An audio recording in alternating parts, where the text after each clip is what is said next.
I want to start off with one question. Who is Aditya? That's a very loaded question. Born and brought up in Hyderabad, did my engineering here, went to do my master's in the US. Overnight, we lost 27% of our business. We didn't know what the bottom was. A lot of employees became multi-millionaires as a result of this deal. And for me, that is the element of pride. When that deal didn't go through, I basically broke down. Recording up. We just built a business that intuitively made sense. Your revenue has to be more than your cost. And then I said, okay, one more shot. And we were profitable every month, every quarter, every year, right? Any company that is giving employment to hundreds of people is a company that you should be proud of having built. Great. So I want to start off with one question. Who is Aditya? That's a very loaded question. Cool. So, born and brought up in Hyderabad, studied in HPS Begumpet from class 1 to 12. Did my engineering literally half a kilometer from here in CBIT. So it brought back great memories for 4 years. You know, I was literally at this junction. I was taking the right turn to go to college every day for 4 years. Did my engineering here passed out in 2002. Went to do my master's in the US in mechanical engineering. Got a lucky break to work with a startup in online advertising in California, and did that for about 5 years between 2005 and 10. Decided to come back to India, initially with the same company that I worked with to help scale up their operations in Noida, in NCR. And then decided to come back to Hyderabad, started Mediamint, then 3 years later, Zippr, Doosra, and I'm sure we'll go into a lot more detail. But essentially, you know, first generation entrepreneur. My dad is a homeopathic doctor, and my mom is a government servant. So she retired the day that I graduated out of college. She took voluntary retirement from government service. So it was almost like she felt like the day both my children pass out of college is the day I will sort of retire. So she did. Wonderful. So, Aditya, what I want to do today is, a lot of what you've done is out there, is written. I want to get to understand who you are as a person and how you think with the conversation today. Sure. So I'll ask again, who is Aditya? And things that people don't know about.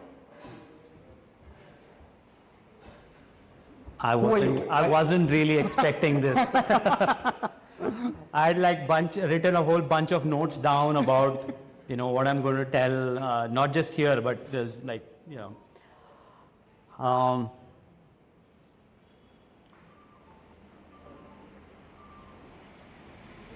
Wow. So maybe I'll talk about who I was growing up. Yeah. Because through the journey, I think you evolve as individuals, and I think my upbringing or whatever was no different. So, by the way, we didn't come from like a difficult childhood or anything. My dad was a doctor, mom was she was a professional as well. We were not found wanting for anything. So when people ask, yaar, struggles batao, and they weren't really like big struggles to talk about other than what kids would throw tantrums about or whatever. I felt I had a very privileged childhood. We weren't rich or anything. For us, it still meant my dad as a doctor needed to figure out how to make ends meet, and how they needed to, put all of their savings to put me in the best school in Hyderabad. Right? So it was, obviously, I was oblivious to all of that growing up.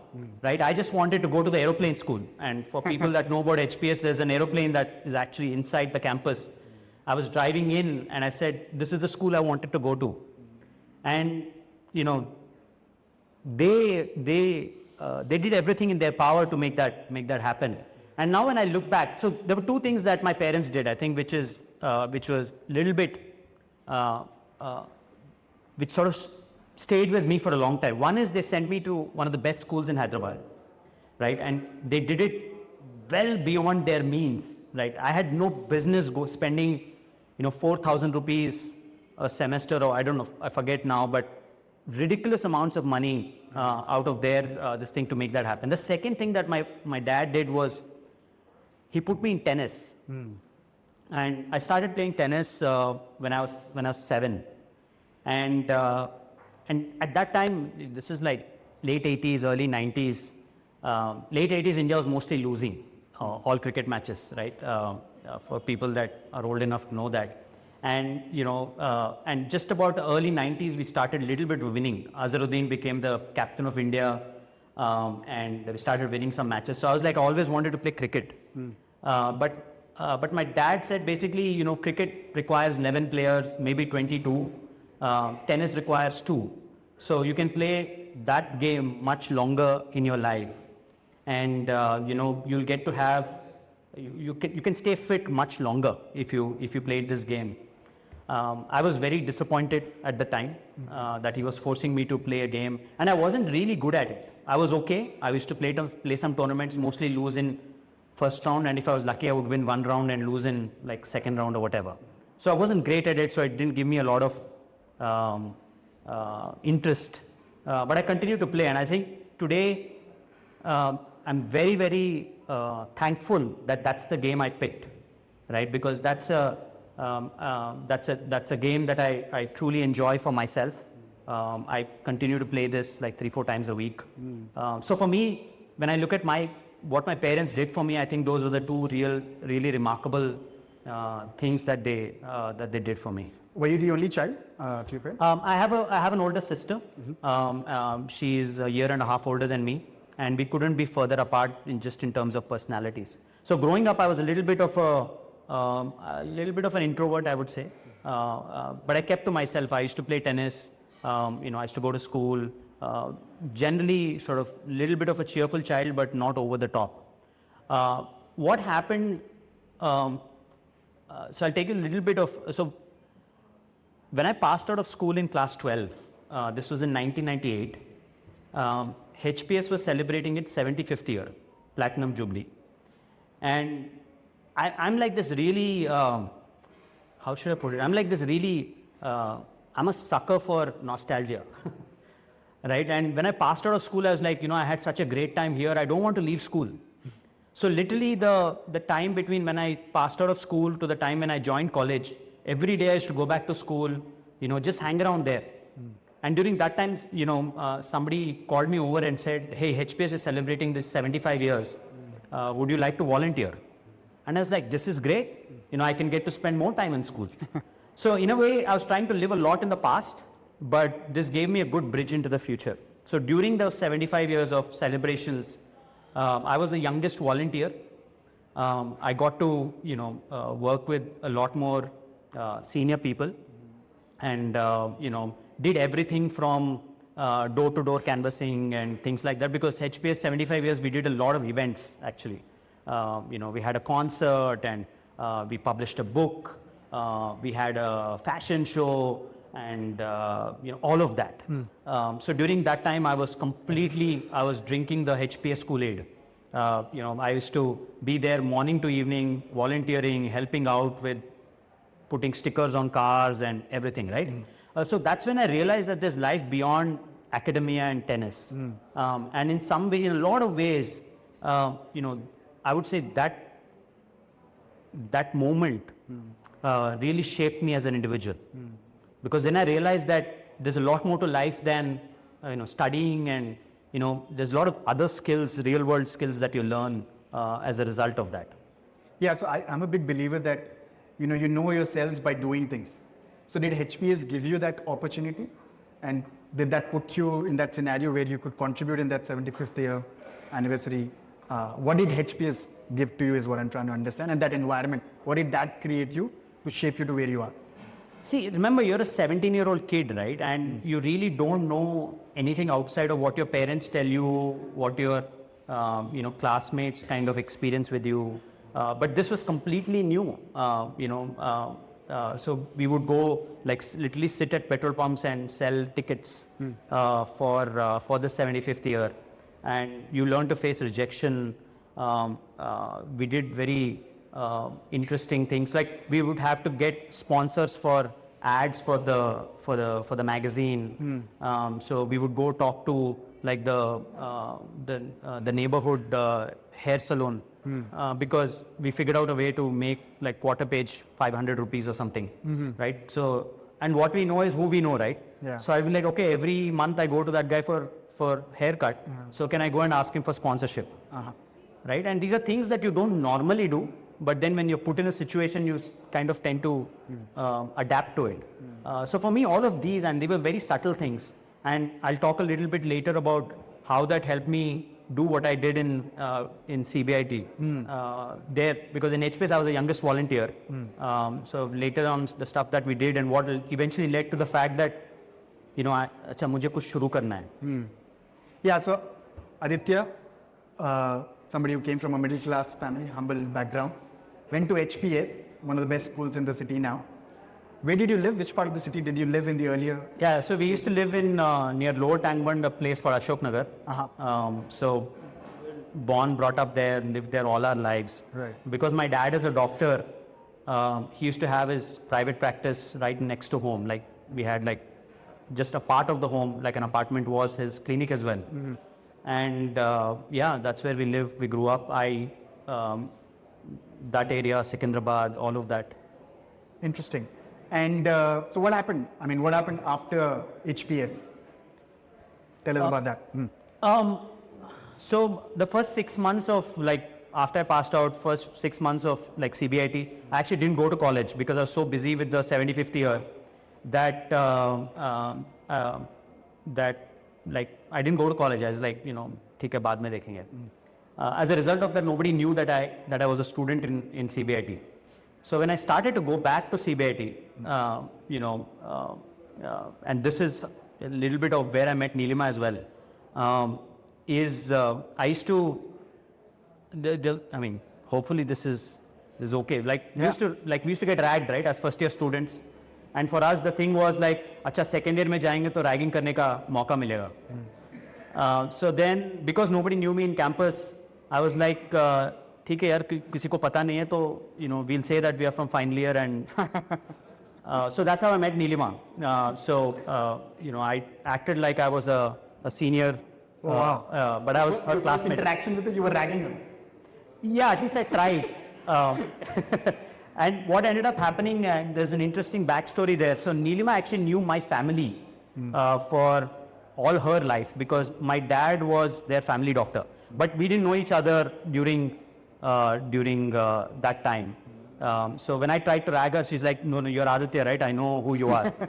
So anyway, that's how I met Nilima. So, you know, so that's how the transition sort of So happened. you were doing what, mechanical engineering in CBIT? Yeah. Why did you choose mechanical engineering and how did CBIT shape you in your journey? So two things happened. Like first, why did I join CBIT? First thing, as a rebellious, like I believe, and I have a 13-year-old now, so I have to start, I know that rebellious streak is on its way.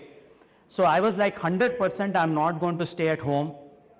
So I'm going to go to a college that has a hostel, right? And there was some college in Vijayawada that I had gotten in. So I was like, वहाँ पे जाऊँगा. So somehow my dad tricked me into saying that CBIT में hostel है. So that's how I ended up joining CBIT. And somebody told me, I can't remember now, they said mechanical engineering is as closest to MBA. हमें तो कुछ पता नहीं है. So I was like, ठीक है. So basically what they said is you don't have to study too hard. You can get through. So you can focus on, I mean, I guess that's what they were saying. You can focus on other things. Whereas computer science and all electronics, and first of all, I didn't get enough of a rank to get into those streams, but I could have gone to other colleges and maybe gotten a computer science or whatever. But they said, those are too technical, ये थोड़ा उतना ज़्यादा technical नहीं है. So if eventually you want to get into business or do MBA, mechanical is the best stream to take up. And that's how I did mechanical. Yeah, so some people influenced you to take mechanical, you got into CBIT. What did you do there? I mean, you spent what, 4 years in CBIT? Yeah, thankfully only 4. No, actually I was a good student. You know, I ended up passing out with a distinction. So I don't want to give people the impression that I had a lot of backlogs and all. I didn't. Was that to impress Nilima? No. No. No, yeah, you won't study to impress a girl. That's too much effort. There's easier ways that you, or at least there's shortcuts you can try. Anyway, for us, the 4 years of engineering was very enriching, I would say. And the reason I say that is, I think, like all the time, I was always thinking, like, how do I take what I've learned or what I've experienced in HPS into college? So second year of engineering, I started working. I started working for an IT company part time, and basically they were selling. It was a very early e-commerce website. They were selling basically Indian clothes and things like that to the US. It was called Highway to India. And basically I was sort of working in that team.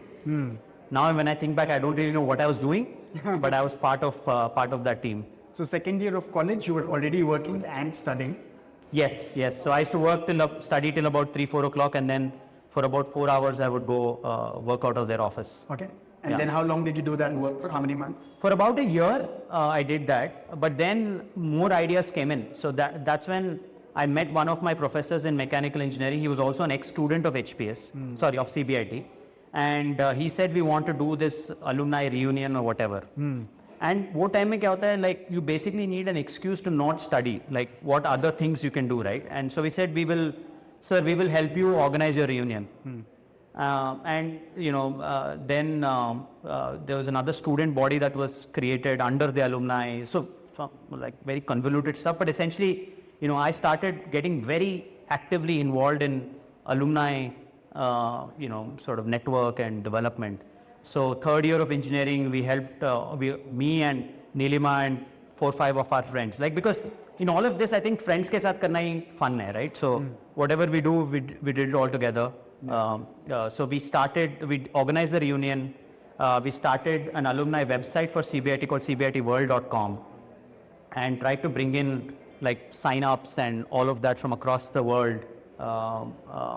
So is there a lesson there for entrepreneurs, students and people here that, you were doing something while you were in HPS, you were doing something while you were in CBIT.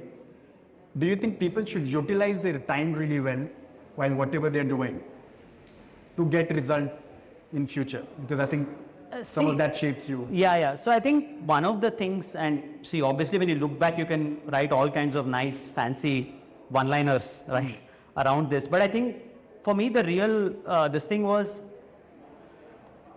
I actually didn't care about outcome. I just said, mere ko busy rehna hai, right? And, for me, doing all of these things essentially meant that I was busy. There were a few friends of mine, yaar ye karne se hoga kya tumko? Kya milega? Right? And always used to tell them, boss, karte hain, baad mein dekhenge na. Yeah. So that was sort of the attitude. So was it more busy rehna hai or was it more seekhna hai? No seekhna hai yaar. So two things, in college you don't think about seekhna and all. Ek to busy rehna hai, second logo ko impress karna hai. I think those were really what you, like, the vanity aspect doesn't go away.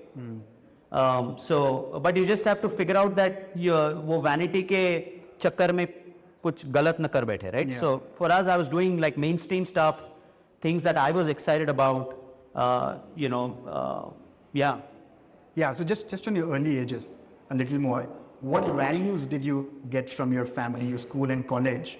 You just mentioned that kuch galat nahi karna hai. What are some of those things that you got earlier on that you still incorporate, that you have used elsewhere? See, again, I'll tell you, talk about HPS, right?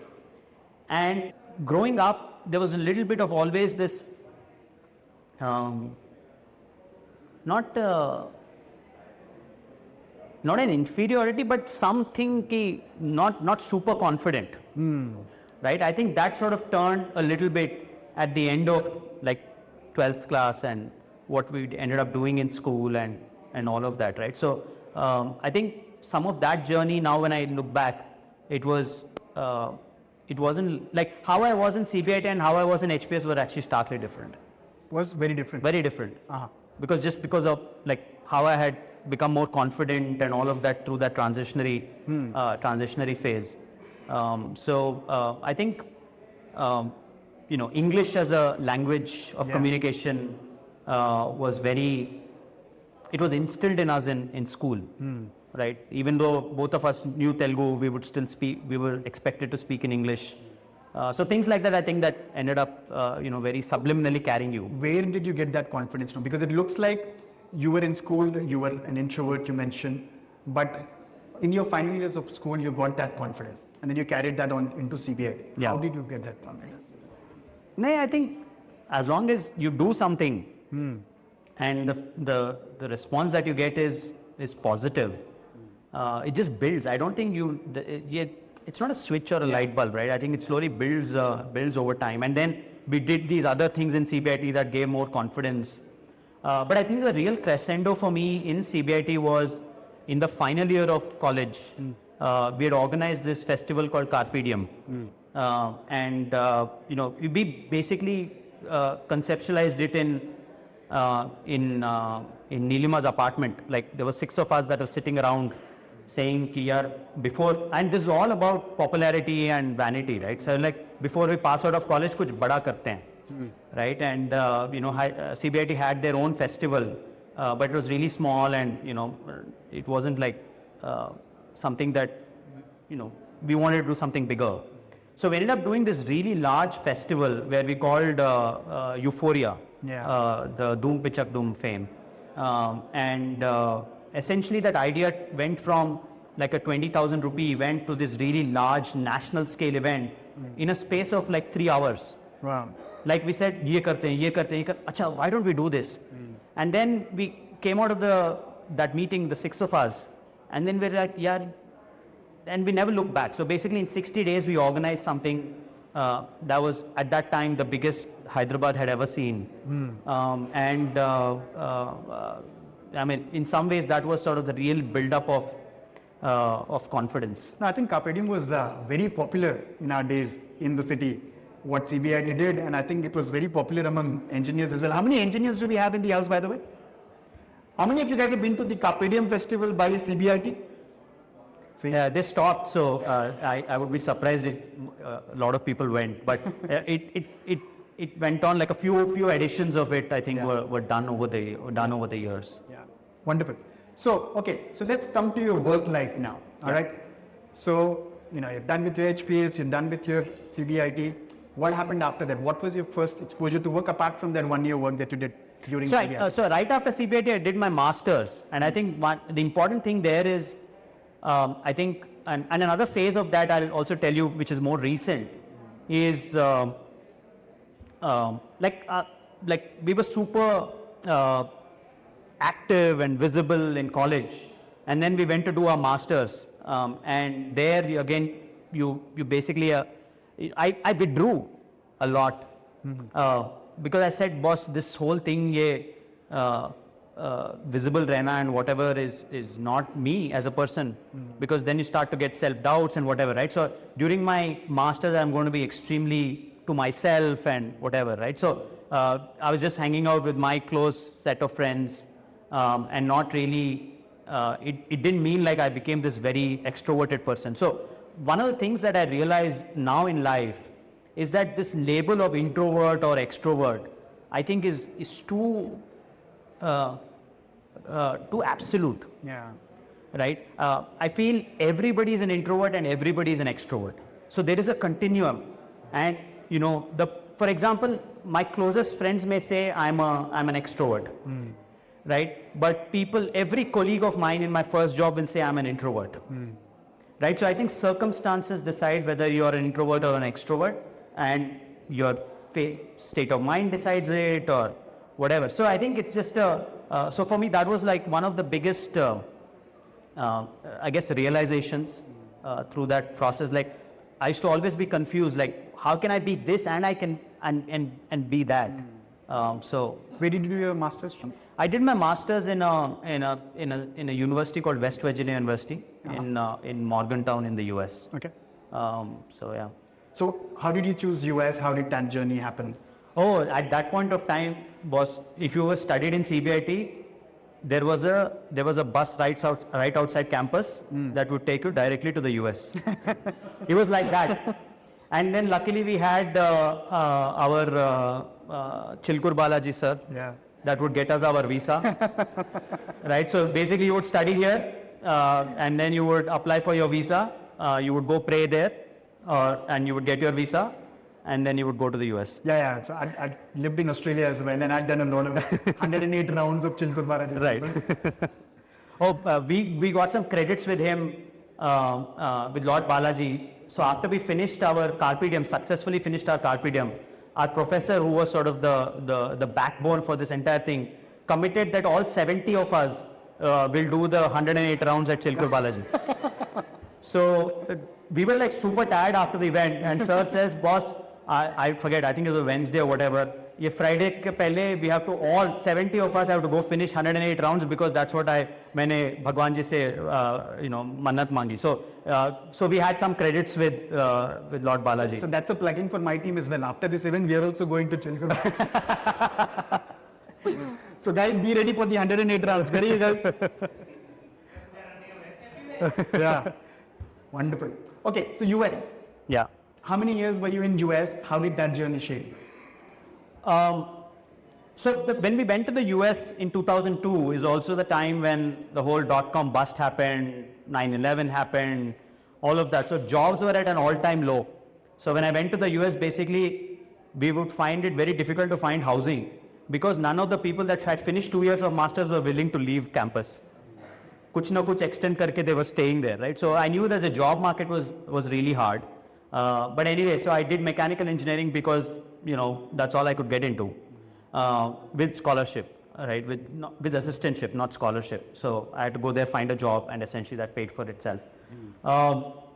But did that for about 2.5 years, and then was trying to find jobs. So there were only 2 kinds of jobs I could pick. One is I could struggle, get into a Caterpillar or one of these like mechanical engineering type companies, but you had to be actually good at mechanical engineering for that, and I was no good. The second thing was to go be a IT consultant, right? Fake that you have like 9 years of job experience, pad up your resume, sit in New Jersey and go through interviews and do that. Luckily for me, one of my friends had graduated from another school friend of mine. He ended up joining this online advertising company as an IT kind of administrator. So he said there's a job for a sales assistant in this company. Would you want to join? So because it was not option A, option B, I really got excited. And then I interviewed with them, and that's how I got into my first job. So it was a sales job? No. Let's not kid ourselves. It wasn't a sales job. I was the assistant to the VP of sales. Okay. One of the questions that the VP of sales was asking is, and you have to remember that not a lot of Americans do masters, unlike sort of popular opinion or whatever. So the fact that he saw me, I did a master's and that was mechanical engineering, which means you did some sort of thesis and all of that. Why do you want to sort of work for me? Are you sure you want to join? But I was 100% sure, which is a job that is non-mechanical engineering, जो US में मेरे को पैसा देता है, 100% I will try to make my way in there. And that's how I got in as an assistant to VP of sales, so essentially handling all of his administrative stuff. Okay. Interesting. So was that at Travel Fusion? It was a company called Tribal Fusion. When I joined, there were 22 people. I worked there for little over 4 years. And when I left, there were about 300 or 350 people with a reasonably large presence in India. So how did you decide to leave that company? Like, what was that pivot like?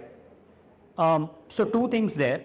2008 financial crisis happened. So there's 2 threads going here. One is after Carpe Diem and all of that, and there was some sort of very incidents that happened during Carpe Diem, not in a bad way, in a good way, where I had to motivate 70 people to go out and get 2,000 rupee worth sponsorships and things like that, which I was able to successfully, do, motivate them, not raise money, but motivate those 70 people to do it, which meant that, at some point in my life, I will go start a company. That was at the back of my mind, right? So it was a matter of when I would try that.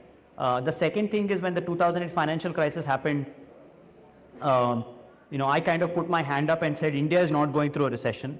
So if anything, we should scale up our operations in India. So we had bought a small tech company in India, in Delhi. But I said we can scale up operations. Tribal Fusion bought a small tech company in Noida. Yeah. So said, let's go scale our operations there. So I was kind of deputed to do that. So for me, that was like a dream job, right? Dream job because you're working for a US company, sending you to your home country.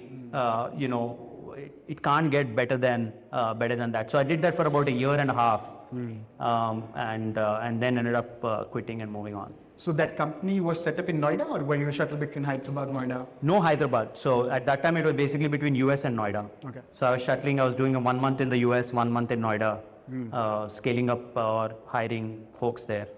So you were getting paid US salary while you were in India. You had everything set for you.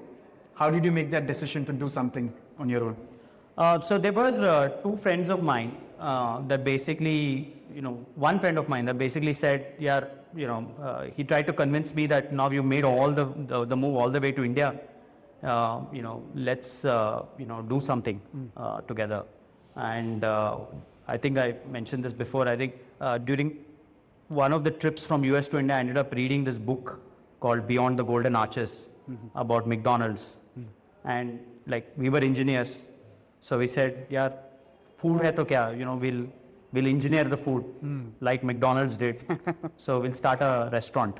So I actually quit Tribal Fusion. Neelima had already quit in the US when she moved to Noida. So both of us and two of our other friends, we said that we will start a restaurant business. But we wanted to do very affordable meals for South Indian food. So we started that, but so that's how. Which year was that? This was in 2009. 2009, okay. 2009. So restaurant business. Idli. Yeah. So when I saw Ideas Over Idly, that's what that was a little bit of the trigger. But essentially we went about it in all the wrong ways. We first opened a central kitchen in Begumpet, and we said, "Yahan pe full equipment kharidenge. We will do food trials, and then we will set up these satellite locations, and we will sell or we will do meals. Essentially, our hero product was meals. We may do curd rice and a little bit of lemon rice or whatever. But on the surface, nothing looks wrong with that. No, nothing is wrong. So two things. One is, I think I realized later, just because you like to eat food doesn't mean you go start a business in food. It's much simpler. And by the way, it may sound a little bit, but I think there's an interesting thing here. So please don't think of me as snooty or whatever. Now people say, hey, why don't you buy a farmhouse in Goa? So I'm like, why would I buy a farmhouse? If I don't have one, I can stay in 10 places. Yeah. If I have one, I'm forced to stay in that one place. So restaurants also very similar. If you don't own a restaurant, you can eat in 10 places. If you own a restaurant, you're some way obligated to eat at your own, whether you like it or not. So I realized that running a restaurant business is excruciatingly hard. Yeah. We had not started the locations, by the way, but we were going about it like engineers. I had bought an Omni van for 30,000 rupees, and me and another colleague of mine, we were basically loading all the food that we had prepared as test food, right? In the sense, like, I had like a kitchen, I had chefs and everything, but I needed somebody to eat my food and tell me whether it is good or not. So right opposite Raheja, now it is fully like, there's a lot of like those restaurants or whatever, but there was nothing there. So we would camp out, go there by 12 o'clock. 12 to 2 o'clock, we would serve meals and curd rice. Just to ask people, how does it taste and this and that. But then I realized that I actually don't enjoy it. I enjoyed the fact that I was doing something different, but I didn't enjoy the fact that every morning I had to wake up at 4 o'clock knowing whether the chef would show up or not, because I didn't know how to cook. Yeah. Neither did Neelima. So she knew how to cook, but we could barely get by in the US. Like, that's how much cooking we knew. So that is one thing I realized. And the second thing was I didn't see myself doing this for the next 15 years. At that time, there was no outside capital, right? You just have to put your own money and all of that. So Yeah, a friend of mine was also running a cafe. He was attempting similar things. He, in fact, opened 3 outlets, and I could see him like struggling. Food business is very operation intensive. yeah, people Always tell, dependent on the share, and if you don't know how to cook, then it's a battle. no, but people tell you, यार इसमें तो 80% margin है, right? That's the headline that you hear. And then you're thinking, light bulb is going off. Array, if I invest 100 rupees, then 80 rupees I can take home and whatever. Zero you will take home for a long time. I think the lesson there is, a lot of businesses from outside look very easy. Restaurant चलाना कितना hard होगा, digital marketing company run करना कितना hard होगा, co-working space run करना कितना hard होगा. But then when they come and actually do it, right, that's when they realize that there's a lot of work that goes into building these businesses. Yeah, absolutely. Okay, so that happened. How did Mediamint happen then? Mediamint basically happened out of panic, I would say, because I left. Neelima had already quit her job in the US. I had quit my job in like when I finished Noida, and we had sort of sunk all of our. So we had like couple of other friends also as founders in that. So we all put in money. All of the money was gone. So for us now is really to figure out what to do next. And that's when I told Neelima that, we will, all I know as a trade craft is digital marketing. So let me go give it a shot in the US, speak to a few of my ex-colleagues to see if they'd be willing to work with me. While Neelima was interviewing for jobs here in Hyderabad. So we were sort of keeping both options. What year was this? This was in 2010. 2010, okay. Yeah. 2010, July, August. So 2010, you were like, oh, what do I do next? And you said you were in a panic at that time. Yeah. You decided to go to US, meet a few people there that you already knew. Which part of US? California. California. So you went to California. Yeah. And you were like, let me meet few people, ask them if they need my services. This is what I know best. Correct. And see if you can turn out a business from there. Yeah. So essentially that was the drumming up of the business. We hadn't even incorporated the company when we had 2 of my ex-colleagues that said, yeah, we'll take a chance with you. And that's how Mediamint started. Yeah. So your first clients were a couple of your ex-colleagues. How much of a business did they give you and how did that help you start? The first check was $4,000 and it was like a six-week project or whatever. The second one was actually pretty big. It was $40,000. Okay. But of course paid over 1 year or whatever. But I got a $10,000 check. I got a $2,000 check. And, essentially, I felt like on top of the world.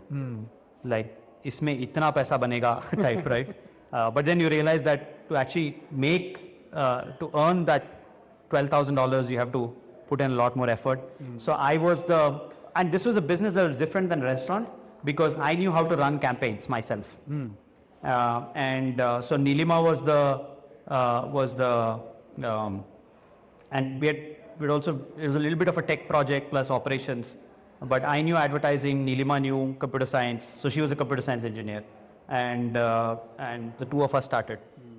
And I can totally resonate with that. I feel that, a lot of times when you're starting businesses, the core of the business you should know. If you're starting a restaurant business, it's better off that you're a chef. If you're running a tech startup, it's better off that you are somebody who codes. If you're running a digital marketing company, you should know how to campaign. Yeah. Right? So do you think that helps? And what are some of the things that helps entrepreneurs? No, I think what that helps you sleep at night, honestly. If you don't know the core of the business, then essentially every morning you're waking up with a cold sweat. But if you knew it, whether I had to put hands on keyboard or not, just the fact that I knew how to do it meant that, I could handle it if push came to shove. Yeah. So just tapping a little more on that transition from the restaurant business to Mediamint. What are you going through? Why you know that your restaurant business is not going well? You are sitting with your family, hey, what do we do next? Right? Is it a conversation that you have with them? Or is it you trying to hustle something in your mind and then start doing something? How was that transitioning happening? Essentially, there was no discussion with family or anything. I think it was basically me trying to save face. Because everybody said, why are you moving back from India? Everybody said, why are you quitting your job? And why are you getting into the restaurant business? And so for me, it was about saving face. So the only two people that knew what we were going through was Neelima and myself. So yeah, so I think it wasn't any discussion or anything. And that's why I said Mediamint was born out of panic, because then the other option was, do we go back to the US? But I was on H1B, which meant that there was no like easy way to go back. I think that adversity, whatever, survival instincts kick in. A lot of people ask, oh, was this grand plan of Mediamint? The answer is no, it wasn't. It was just a way of making, in some very, weird way, making ends meet. Interesting. Okay. So you got your first few checks after you went to US. How did you come back and set up Mediamint? And how did that journey look like from your first employee to your 10 employees? I mean, Neelima and I were the first two employees, right? For, I think, 3 months or so. Then we said, acha, ek developer hire karna hai. So then we went and hired one developer. And honestly, we didn't think too far beyond ye do clients ke baad kya hoga.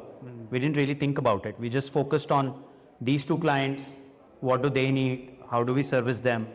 So it wasn't too much, there was no vision board or anything. It was basically... It was everyday grinding, you would say? Yeah, so because I was a product manager while I was in the digital marketing company. Neelima was the coder. So when we were building the platform, I was the PM, she was the developer. We were very self-sufficient. Maybe we needed one more extra pair of hands to code. So it was a little bit very, that way very lean. So for us, I think we actually didn't even think we were going to get into operations of the business, of digital marketing. We thought we were going to continue to build products like this or whatever. Yeah. But the client that asked us to build the product then said, hey, can you get us people to actually run the product or run the campaigns on the platform that you developed? So that's when we hired our first set of people in operations as a company. We started the company in August, and in November or something, I think we hired our first ad operations person. Okay. October or November. Okay. So what were those early days, like first couple of years at Mediamint? Because a lot of entrepreneurs, right? First 2 years is critical. That's when you think whether you want to do this for the next 5, 10, 20 years or not. What were those first 2 years? How did you build from that, you, Neelima, and another developer, to 10 people, to 100 people, to about 1,000 people, right? It's hard to tell in the sense that when you don't have like a grand vision of anything, you're just trying to, how the real questions you ask is how am I going to meet October payroll? How am I going to meet November payroll? Right? And then, if you have some revenue, then I think the tax authorities are very agile that way. They will say advance tax pay karna hai. Right? And once you pay advance tax, where is the money to make payroll? I mean, it's kind of stupid, but but it was these day-to-day things, really. Can we afford to hire somebody? Can we afford to buy these computers? It's almost nothing to do with 5 years is like a long time. Yeah. I actually never saw myself building a business beyond 30 people. So for me, my ambition was I need to build a 30 people company. That was my ambition. So I want to tap into how to make a company successful. I mean, you had a phenomenal success with Mediamint, right? And a great exit, right? So what was the value of the exit? Do you want to tell us a little bit about what that value of exit was, how that happened, and what that journey looked like? I mean, the value of the exit is 9 figures, very high. Sorry, what was your question? So my question is, what was the value of the exit, right? You originally just wanted to build a 30 people company and you thought, that would be enough. How did you end up making the 3,000 people company? No, I think when you look back now, see the journey. One thing that I will give all the credit to my team is that Mediamint had like little to zero luck. Right? We just built a business that intuitively made sense, which means har mahine your revenue has to be more than your costs. Right? And we were profitable like every month, every quarter, every year. Right? So we just ran the business on like core fundamentals. And the luck part for us was the fact that we picked digital marketing. That was the luck. Because, money was moving from traditional advertising to digital. Right? We just needed to not screw up. Right? And just needed to continue to do the compounding effect. And it was a 13-year journey. Hard to look at the end result and say, boss, itna bada exit kaise aaya? Right. So it's just I don't know how to answer. Yeah. That. So what I'm trying to tap into is, for founders here, right? When they're running a company, when do they decide to like keep hiring more people? When in your mind, you only thought till like 30 people. How did you get to like 100 people, 1,000 people, 3,000 people? Actually, those are all. Does that add while you get business? Yeah, those are all statistics that look good looking backward. अच्छा 30 से 100 हो गए, 100 से 300 हुए. That's an outcome of something else, right? Which is, you do good work. One client will end up referring you to a second guy, and the second guy will end up referring you to a third person. So for us, hiring people was a function of getting more business. I think we just stayed very, very disciplined about the whole thing. And we ended up hiring some really incredible people through the journey, which I think really enabled that. Interesting. So, okay, as a founder, right, you look at markets as when you're getting into a company, when you're starting a business. You got into a business which was probably a little crowded then, very, very crowded now. A lot of people doing similar things. So how do you choose whether to get into something which is already big, which has a big market, or something that Paulgram says that, start small, build your own market, own 100% of that marketing, expand that market. How do you choose that? I think in the case of Mediamint, some part of that is true because we were actually in a very small segment called display advertising. And we only did that for 7-8 years. Everybody was like, boss, SEO karo, email marketing karo, affiliate marketing karo, all of that stuff. We kept saying no. I think one of the biggest reasons why we saw what we saw from an outcome standpoint was the fact that we stayed in our lane and we won that lane like anything.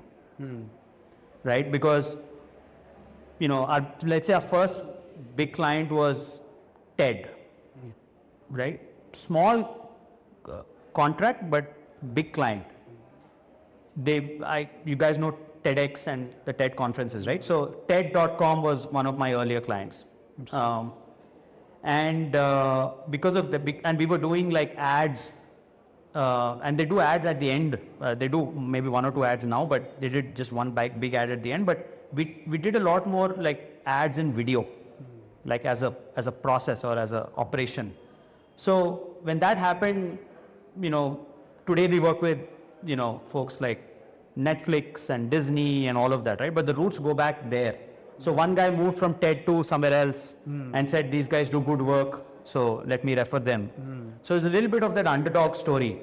So we ended up winning business from really large guys like Accenture and all of them, because in our space, we were like super competent, right? So to what you're saying about own your market, I don't know about creating a market. I think that's extremely upstream to go. But if there's a market that you can identify, going and really specializing in that and showing that you're a champ there, allows you to have a right to win in ways that became possible for us. Okay. When did you decide that, and then tell us a little bit about how this exit happened? When did that offer come? Were you prepared for it?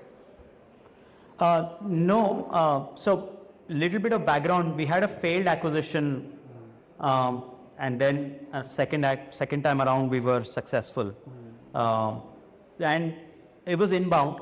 It was right after COVID.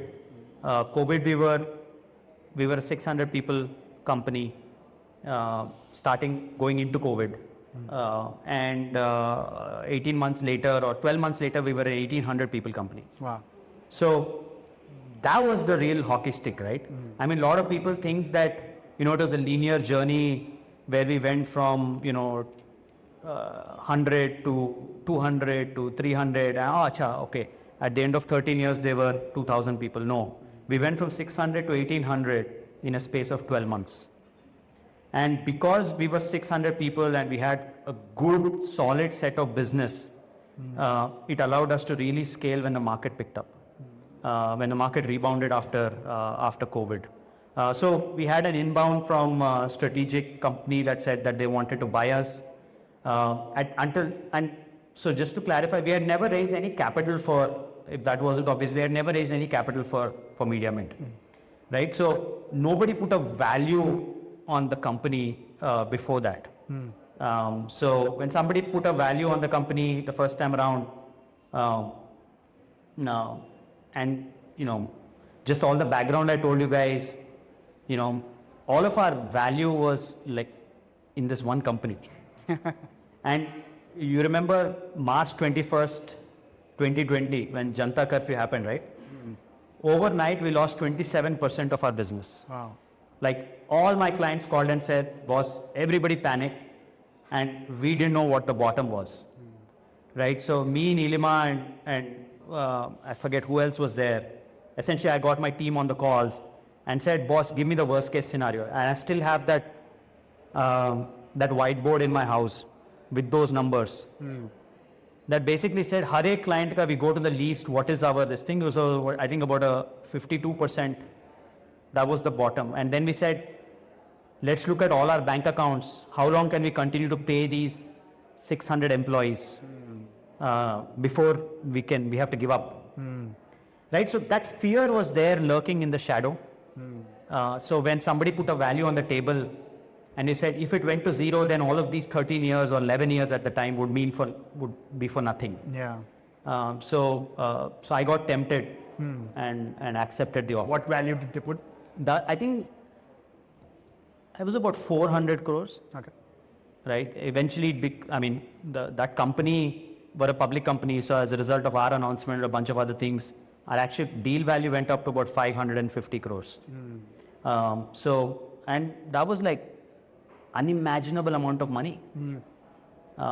So I overlooked a lot of aspects around who is acquiring, how will post-acquisition look, what will happen to the 1,800 people that are there in the company, what will their life look like post-acquisition. I actually overlooked all of that. And the lucky part was I got an opportunity to correct it. Like a lot of people, if I had sold the company that day and that deal had happened, the outcome of everybody in Mediamint after the acquisition would have been very different than what it is today. Yeah, it's interesting how you rebound every time a setback comes and how you look at that as an opportunity to go to your next level. That acquisition didn't go through. You got an amazing valuation to your company. And then you got a valuation again, somebody else came as well. So how did that happen? So essentially, I was feeling extremely guilty for two reasons. One is just the way I had not thought through a lot of the things that I mentioned. And the fact that I actually couldn't get a deal done. So even though we were 100% bootstrapped, Nilima and I only owned 75% of the company. The other 25% was with employees. So we'd done like a healthy ESOP pool for employees.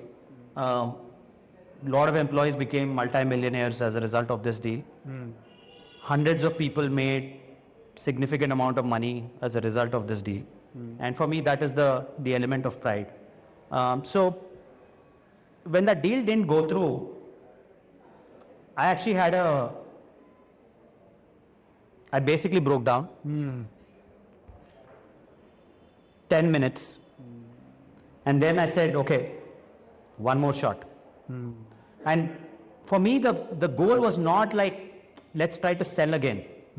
The goal was, let me make sure I don't make the same mistake again. All the shortcut, the greed and everything. I need to correct myself. So then I went out and got a banker. And I said, this process, we will do everything in the most comprehensive way. Whether the deal happens or doesn't happen, this was a test to myself. Yeah. So then we went through like a proper M&A, got a banker, they prepared the deck, then we reached out to a lot of private equity guys and all of that, and then the deal happened. I mean, I'm making it sound like it happened in a month, but the whole thing took about 14 months. So it took what, 3 years? That entire process failed. I would say 2 years. Process. 2 years. 2 years. Wow. Who here would like to build a 400 crore company and sell it off to somebody? 400 crore ka company, guys. Can we have a round of applause for him? Give him some management. I think one of the things that I was going through as an entrepreneur was we started this company, Mediamint. It was doing well from a discipline standpoint. We actually never looked at the money that we were making at Mediamint as anything meaningful for many, many years. But I wanted to do something that felt more, that I was excited about. And one of the problem statements that I picked was the fact that communication of addresses was really difficult in India, right? And that's how Zippr started. But I think this is a lot of the public knowledge that's out there. But I think the real answer, not the answer, but the real insight there was this is 2013, 14. If you're not building a product company and if you're not raising money from venture capitalists, you were no good, right? And I was building a services company at the time. And this goes back to the roots of CBIT and whatever. You want to do things that are popular, right? So we said, ठीक है, product company बनाते हैं, पैसा उठाते हैं, right? And during that entire journey, and this was a long time, right, between 2013 and let's say 21, when we first announced that we are selling Mediamint, a lot of people only knew me as the guy that started Zippr. They didn't even know that I had started Mediamint, and they probably knew about Mediamint in another context because we were hiring a lot of people and maybe colleges knew us or whatever. But they didn't know that the Mediamint guy and the Zippr guy were the same person. And it was deliberate because I was ashamed to tell that I was running a services company. And now when I think back about it, that was so stupid of me. Right? Any company that is giving employment to hundreds of people is a company that you should be proud of having built. But I would not tell that in any public forum, any introduction. Like if you met me, I would say, hey, I'm the guy that is building Zippr. And I drank the whole VC Kool-Aid for a bit. So that's how Zippr happened. How much money did you raise for Zippr? Zippr, we raised about 11.5 crores. I put in over the years another 20 of my own. But it was very hard raising money from external people and being responsible for their capital. Yeah. Yeah. So you were running Zippr and Mediamint parallelly at the same time? I wasn't, and that's the biggest misconception.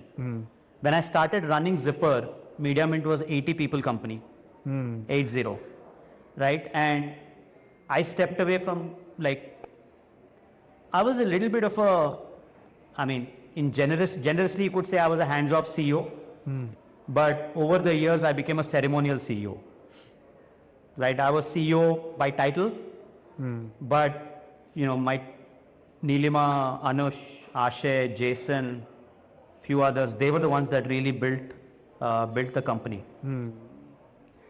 So while you were doing that, right, while you were running these companies, how would your day look like? What would you do in a typical day? And how would you manage various things in your life? No, I think I actually didn't run both companies. That's what I'm trying to tell you. Yeah. There was only 3 things that I did at Mediamint from 2013 to whenever. One is, we would have like quarterly. I would basically run the management team. I would basically be the guy that I was the management team ka coordinator. Right? Basically, as people were thinking about each of their departments or whatever, I would be the one that would basically coordinate it. The second thing that I would do is strategic hiring. Like I was really good at convincing people to get behind an idea.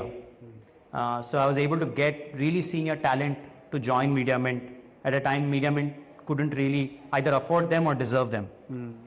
And the third thing that I did was I would be there for special projects. For example, we had opened up an office in Poland, and within 6 weeks we realized that things were they weren't panning out the way that we thought they would. So I basically packed up my bags, and because I was not doing the day-to-day operations, right, I could easily just helicopter into a problem, do like very focused work for 6 weeks, 8 weeks or whatever. So those kind of special situations I would go in and handle it. I was also the chief construction manager for all of our offices. Because you can't afford an architect and all of that, right? So I would be the one that would draw up the spreadsheet, work with the electrician, the plumber, and, I could tell everything about this office just in terms of dimensions, what table 4 feet by 2 feet hoga, all of that, right? So all of the offices that were built, I played a very, very hands-on role. And because I was not in operations, I could take that as a project saying 60 days, I'm going to make this office ready. And you guys know all about this. But I did these seemingly separate things within Mediamint, which have almost nothing to do with what we think a CEO does. In the process, Doosra also happened. Tell us about Doosra. Yeah, Doosra is similar to Zippr, where I said, every time I would go to a mall or a supermarket, they would ask me for my mobile number, and I would hate it, right? I would hate it enough that it said, let me build something, to solve for it. And that's how Doosra happened. Doosra happened a little bit.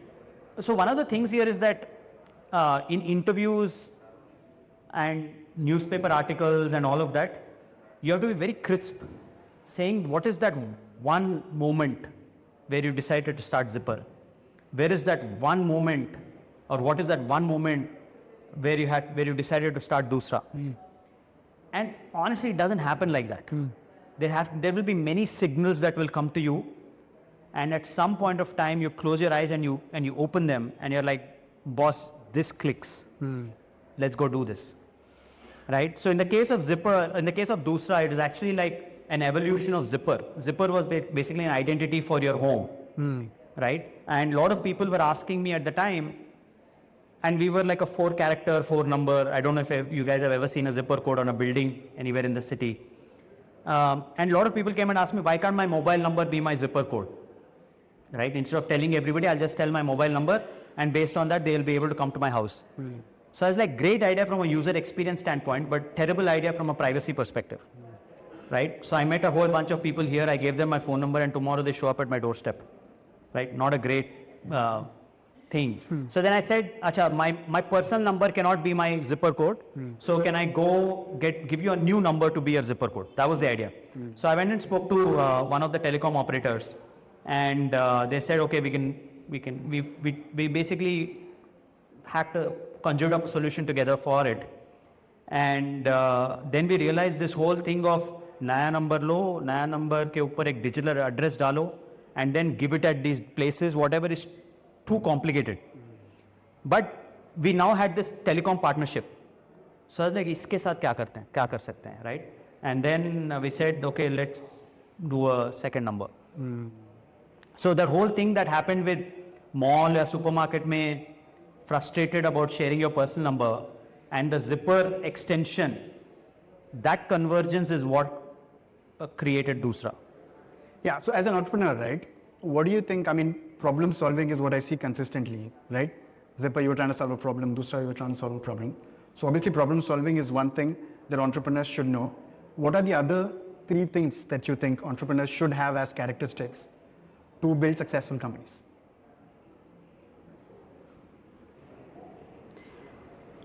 It's a tough one, and why I say it's tough is because sometimes these things are taken as gospel truths.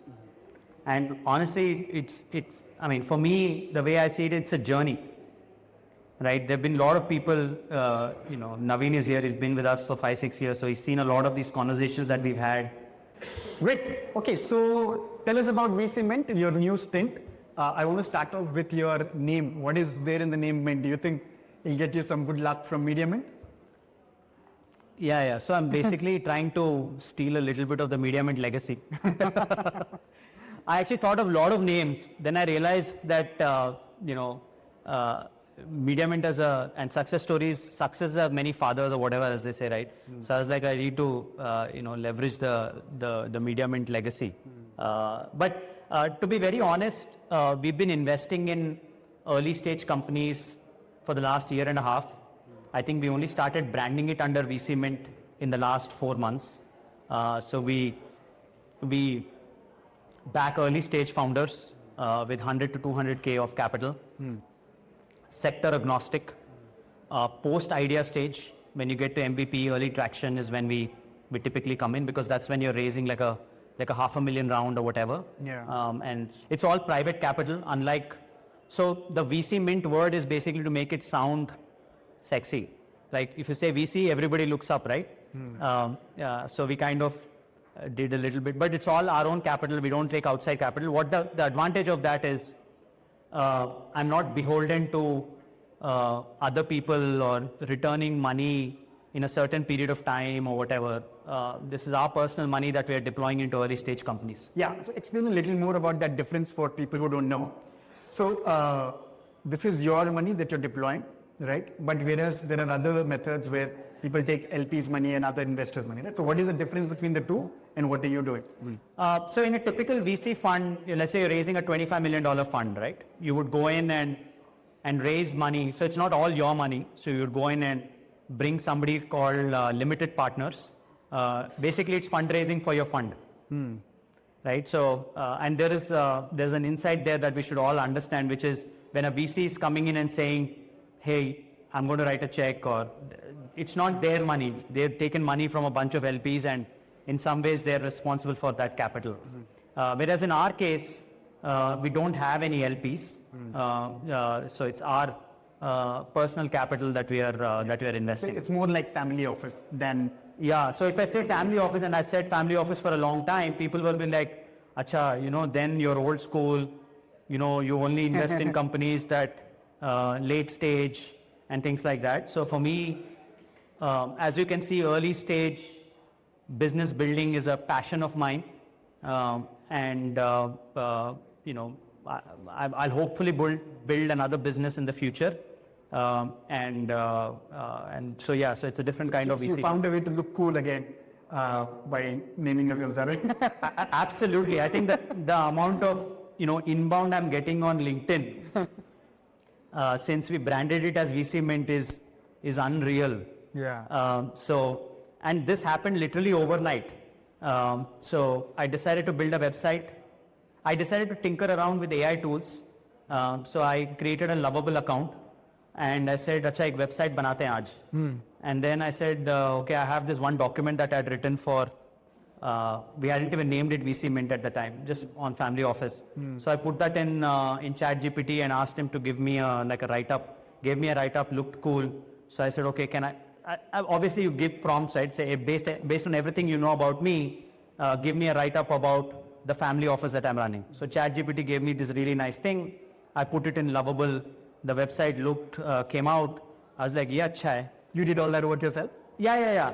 And then I was like, logo chahiye. Okay, then we went to Sora and, did logo in 20 minutes.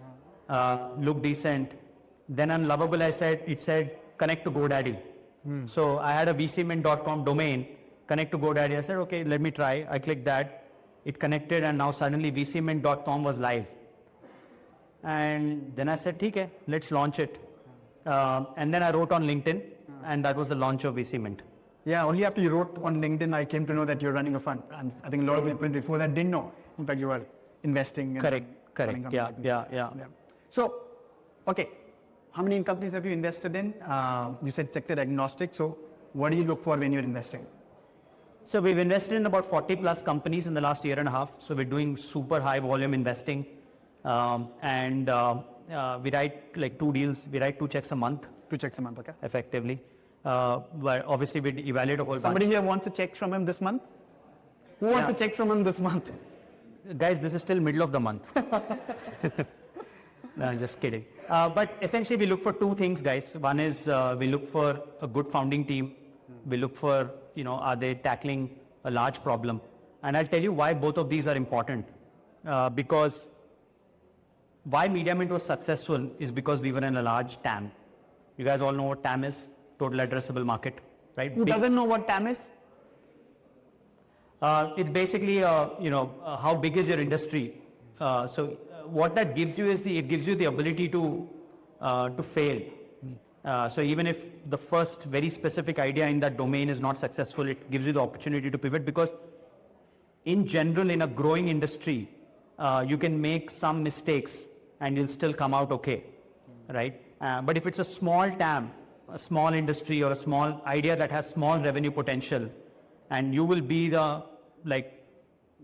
if you built it, you would be like 100% of the market. That's a very risky investment for us, right? You have to be in a growing market, and that growing market could be as broad as, hey, I want to be in defense, I want to be in, if you were in digital addressing, I would not fund you, which is what Zippr was, right? So it's a very small market. All my markets are like all the municipalities and whatever. Yeah, good founding team, large market, sector agnostic. Mostly invest in India, but we are seeing a few US investments as well. Do large markets help you exit? Like, is that why you look at large markets? No. And again, last weekend I was at some other event. I had a long set of conversations with founders. If I remember, about 12 of them. 8 of them, I was convincing them, please don't raise money. Right? My goal is not to invest in your company. My goal is to help you figure out whether you should raise money or shouldn't. And if you should raise money, and if you are at the right stage, and if everything else makes sense, I'll cut you a check. For me, the biggest thing is I've gone through the journey as a founder. And a lot of people think, the 6 or 8 folks that I said, please don't raise money, is because they were trying to seek a yes from me as a validation of their business. Right? Me writing a 100K check means you're one of the 40 companies I'm taking a bet on. For you, it is the one company that you're spending your life on. Right? So you shouldn't be seeking validation from an investor is the last thing that you should look for.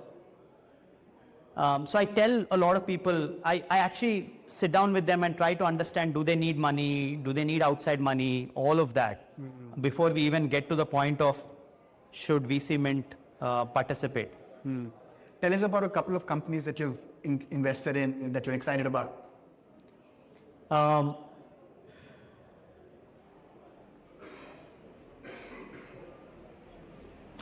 There's one company called Janu Technologies. So they're an industrial robotics company. IIT Bombay founder incubated this idea in college. And his management team is very unique. He's a 26, 27-year-old. The rest of his management team are retired folks, MD of Hindalco, retired MD of Jindal Steel, and things like that, right? And what they do is essentially, in these steel plants, you have smelters, right, which are run at extremely high temperatures. So every 6 months, they need to be cleaned out, the sludge.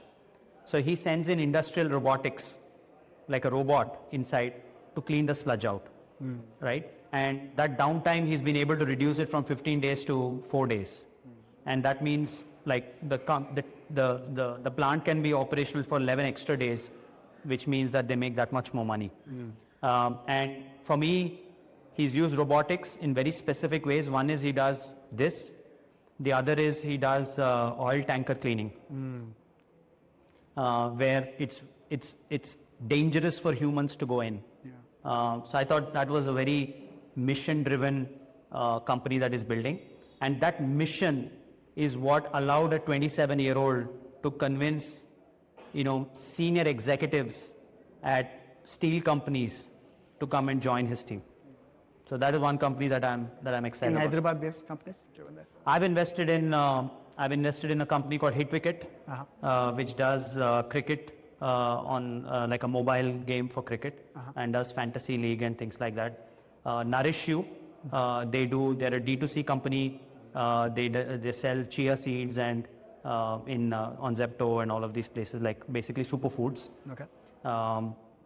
Then what else have I invested in Hyderabad? A company called Dr. C, which basically does at-home diagnostics. Three of them, one couple and another co-founder, known them for a really long time. I think they do like they've scaled amazingly well. Hopefully, they'll do good in the next few years. Nice. So, and what is the process to apply to VC Mint? What does that look like? Is there like a call? Yeah, so I mean, very standard to what other people do, which is you write into us at hello@vcmint.com, and then my team. hello@vcmint.com. hello@vcmint.com. And then we review. If we feel it's early stage or whatever, we respond back to you saying, hey, it may be too early for us to invest in, but we'll connect you to a few early stage funds. If we feel that the stage of the company is like post MVP, early traction, is when we have our first call. Then we ask for some additional information, clarifications, then do another call. So one of the things is we don't lead rounds. Let's say raising $500,000, right? I'm very disciplined about saying my check is going to be 100 to 200K, which means you have to stitch the other 300K. But the big difference, at least the way that I'd like to say, is if we are convinced, we will tell you, boss, my 100K is committed. We will wire the money once you have the other 400K. And there's a slight difference here. A lot of times when you pitch to funds, they will ask you who else is in the round. Right? Because they're trying to borrow their conviction from somebody else. Acha, wo paisa laga raha hai, to main lagaunga. I said, boss, I have been through enough of that bullshit over the last 10, 12 years, where every investor would ask, who is the other guy that is investing? Then I'm like, where is your conviction in this? So, but that said, we can't wire our 100K. If you need $500,000 and I wire you 100K and that's all you end up raising, then that's a race to death, right? Because you just not raised enough money. So we commit our money, but we participate in the round. What happens in those calls? How can a founder impress you to get interested?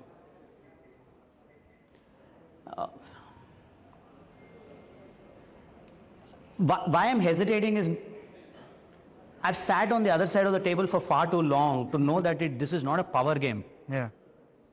Right? This is मैं investor हो, तुम founder हो. No. I think if we believe that, if both of us believe that this is a good partnership, then we should partner together. Right? There have been cases where we have dealt with things poorly and they refuse to take our money. And that's learning for me. Right? How do we correct ourselves so that we don't put ourselves in that situation again? Right? So it's hard to, I basically reject the very premise of that question, which is how can somebody impress me? But that said, how can you have a conversation? Obviously, you know my background. So if there's ideas that are exciting for you, relatable to me, somebody comes in and says, I want to do something in biotech. I have no clue. If I can get an industry expert to come in and help us evaluate the idea, we will. But otherwise, please understand that if I'm not able to move forward, it is because of my inability to understand that domain, right? And we try to give as much feedback to the founders as possible to help them. So, interesting. Okay. Any quick final tips for founders here before we break out for audience questions?